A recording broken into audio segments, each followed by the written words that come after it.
Dear students, today we have come to this point where Mr. Lamb is convincing Derry that Derry could do as good as others, or if he decides, he could even do better than others if he doesn't only worry about his burnt face and looks towards what could be done by him. Mr. Lamb, Lord, boy, you have got 2 arms, 2 legs and eyes and ears. You have got a tongue and a brain.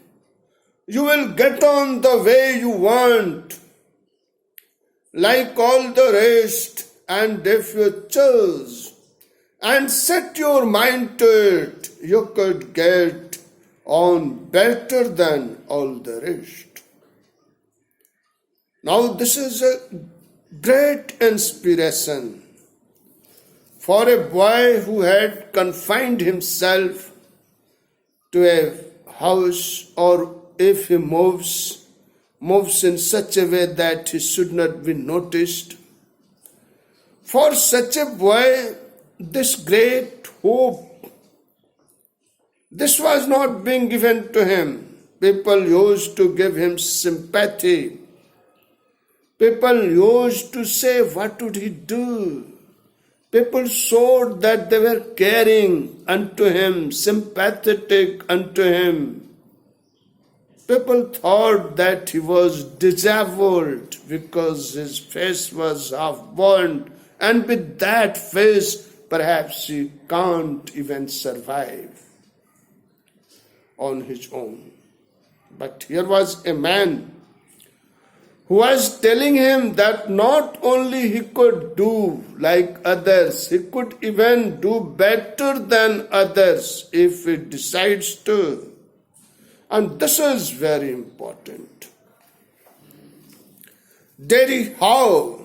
Mr. Lamb, same way as I do. Derry, do you have any friends? Mr. Lamb, hundreds.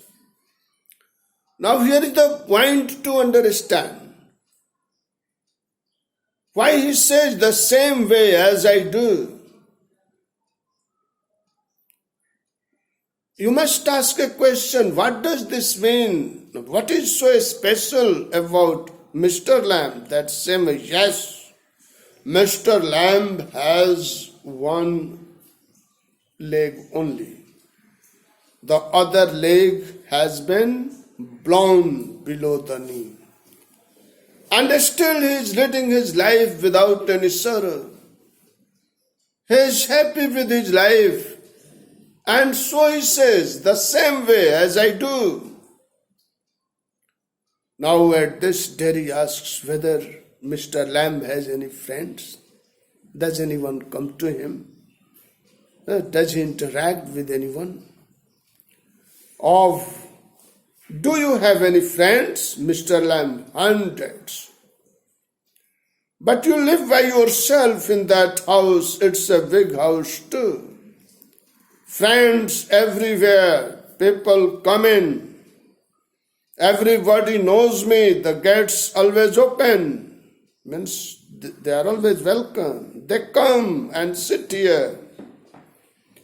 And in front of the fire in winter, kids come for the apples and pears and for toffee. I make toffee with honey. Anybody comes, so have you? Derry, but I am not a friend. Mr. Lamb, certainly you are. So far as I am concerned, what have you done to make me think you are not? Derry, you don't know me. You don't know where I come from or even what my name is. Mr. Lamb, why should that signify? Do I have to write all your particulars down and put them in a filling box before you can be a friend? Certainly not. Why should that signify? Do I have to write all your particulars down and put them in a filing box before you can be a friend? Lamb, Mr. of Derry, I suppose not. No. Mr. Lamb, you could tell me your name if you chose, and not if you did not. It's true, we don't know everything about a friend before making friendship. Still we are friends, even if we don't know much about our friend. He says, if you chose to, you can. Mr. Lamb, you could tell me your name if you chose, and not if you did not. Derry.